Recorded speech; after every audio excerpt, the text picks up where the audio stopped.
Análises bíblico-científicas, entendendo grandes doutrinas bíblicas através das leis e teorias científicas. Capítulo 3. O sangue, sua tipologia e importância para a manutenção da vida. Portanto, a vida de toda a carne é o seu sangue. Por isso, tenho dito aos filhos de Israel: não comereis o sangue de nenhuma carne, porque a vida de toda a carne é o seu sangue. Qualquer que o comer será eliminado. Livro de Levíticos, capítulo 17, versículo 11. Quem comer a minha carne e beber o meu sangue tem a vida eterna, e eu o ressuscitarei no último dia. Evangelho de São João, capítulo 6, versículo 54. O que é o sangue? Qual a sua constituição? A sua importância para a vida e manutenção dela. Por que a Bíblia representa a vida pelo sangue?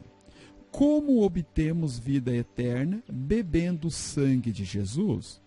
Como bebemos o sangue de Jesus? Essas e outras questões trabalharei neste capítulo. O sangue é um fluido de cor vermelha, composto por plasma e células em suspensão e que circula pelas artérias e pelas veias do organismo dos seres humanos e dos animais. Um adulto tem aproximadamente 6 litros deste precioso líquido circulando em seu corpo. A quantidade irá variar de acordo com o tamanho do corpo. Sua temperatura média é de 38 graus Celsius.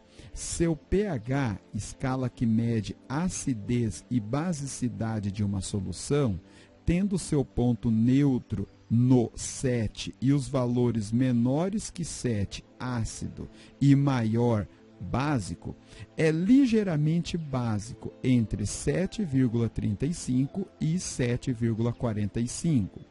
A viscosidade é maior que a da água, em torno de 5 vezes, ou seja, ele tem mais resistência para fluir.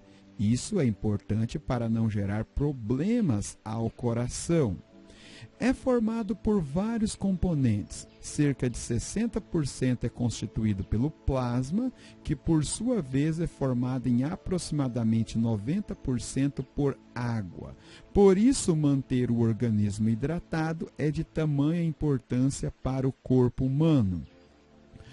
Os aproximadamente 10% restantes são formados de oxigênio, glicose, proteínas, vitaminas, gás carbônico, ureia, sais minerais, entre outros.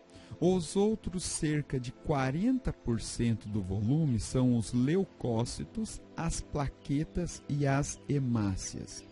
A cor vermelha do sangue está relacionada às células chamadas de hemácias ou glóbulos vermelhos.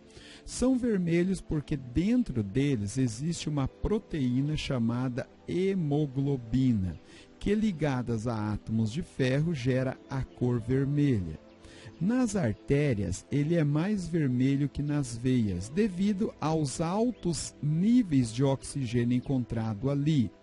Ainda não temos um substituto artificial para o sangue humano, por isso é tão importante a doação. Basicamente, o sangue possui 3 funções: transportar, proteger e regular. Ele transporta os gases oxigênio, O2, e o gás carbônico, CO2, entre os pulmões e o resto do corpo. Os nutrientes do trato digestivo e locais de armazenamento para toda a extensão do corpo. Também os resíduos que são removidos pelo fígado e rins para a desintoxicação do corpo. Os hormônios das glândulas em que são produzidos para as células-alvo e, por fim, transporta também o calor para a pele, de modo a ajudar a regular a temperatura corporal.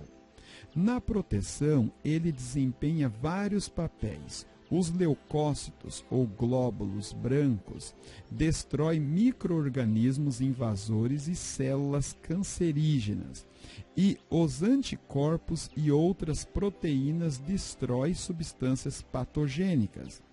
Também, ao ferirmos, para não haver hemorragias, perda súbita de sangue, uma série de reações bioquímicas acontecem entre as proteínas chamadas fatores de coagulação.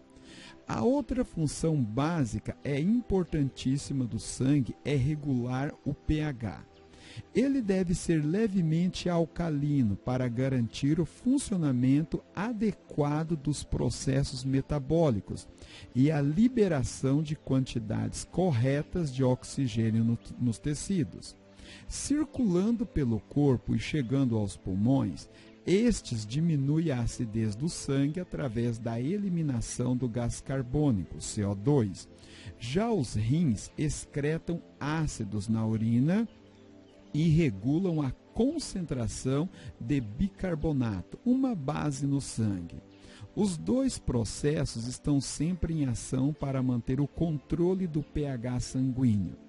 Realmente, a Bíblia Sagrada tem toda a razão quando fala simbolicamente que a vida do animal está constituída no sangue, pois ele, ao circular em nosso corpo, fornecendo as substâncias necessárias como nutrientes e gás oxigênio para as células e transportando os resíduos metabólicos para longe dessas mesmas células, regulando os sistemas do corpo e mantendo a homeostase, abre parênteses, propriedade de se manter em equilíbrio interno mesmo em mudanças bruscas do meio externo, fecha parênteses. Realmente é a vida sendo alimentada, mantida e sustentada dentro de nós. Se o sangue vazar do nosso corpo ou coagular, abre parênteses, perder a fluidez, fecha parênteses, certamente todas essas funções vitais serão paralisadas e a morte nos possuirá.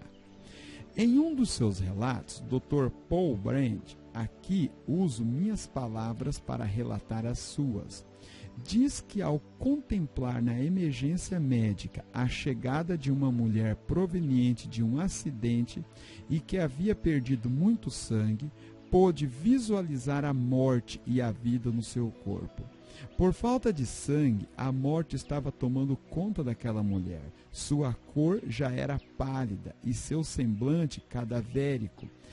Quando então o responsável pela emergência pediu que providenciasse litros de sangue e imediatamente inseriu no corpo daquela jovem mulher. Em poucos minutos o milagre aconteceu. A vida começou a tomar conta daquele corpo, sua pele voltou a ser corada e a sua lucidez voltou. Literalmente, ela estava morrendo por falta de sangue e voltou a viver justamente por ter novamente o sangue circulado em seu corpo. Quando as Sagradas Escrituras nos diz que nosso Senhor derramou seu sangue por nós, ela quer nos dizer que ele derramou sua vida. Sim, ele nos deu sua vida. Por isso, quando ingerimos seu sangue, entre aspas, temos vida eterna, pois estamos ingerindo a sua própria vida. Penso que quando o Senhor disse que devemos ingerir seu sangue, estava usando figura de linguagem, abre parênteses, mesmo respeitando outras interpretações, fecha parênteses, como em muitas outras ocasiões o fez, mesmo porque hoje nós não teríamos literalmente mais seu sangue e nem mesmo na época não há registro, nem indícios de que seus discípulos assim o fizeram. Então, como ingerimos seu sangue e comemos a sua carne? Ao tomar o pão e o fruto da vide na mesa do Senhor, algo que nós fazemos na ceia ou Eucaristia, celebrada por alguns semanalmente, outros mensal e ou anualmente. Estamos pela fé nos identificando com o sacrifício realizado por Cristo na cruz, ou seja, admitindo que somos pecadores e Cristo, o Santo dos Santos, que morreu, derramou seu sangue, deu sua vida por nós pecadores que, arrependidos de nossos pecados, o aceitamos. Vou mais além. Penso que devemos fazer isso não só no ritual, mas continuamente, a todo momento devemos estar com essa consciência. Sabemos que esse ponto traz alguma confusão na interpretação do corpo governante. Grupo de 8 homens que pensam e deliberam todas as questões da instituição religiosa Testemunha de Jeová. Eles pregam que, como a vida está no sangue e a vida pertence apenas a Jeová, logo só Ele tem o poder de dar a quem quiser. No meu entender, e no entender da maioria dos cristãos, não podemos concordar com essa doutrina, porque ela vai contra todos os princípios cristãos dados por Jesus a nós. Não é meu objetivo aqui fazer uma exaustiva apologia rebatendo essa doutrina do corpo governante das Testemunhas de Jeová, mesmo porque temos excelentes apologistas que o fazem. Mas analisamos algumas passagens bíblicas. Evangelho de São João, capítulo 15, versículo 13. Não há amor maior do que este, dar a vida pelos amigos. Efésios, capítulo 5, versículo 1 e 2. Sede, pois, imitadores de Deus, como filhos amados, e andai em amor, como também Cristo nos amou e se entregou a si mesmo por nós, como oferta e sacrifício a Deus em aroma suave. Evangelho de Mateus, capítulo 9, versículo 13. Ide, porém, e aprendei o que significa: misericórdia quero e não holocaustos. Jesus, nosso Senhor e Mestre, entregou sua última gota de vida na cruz por nós.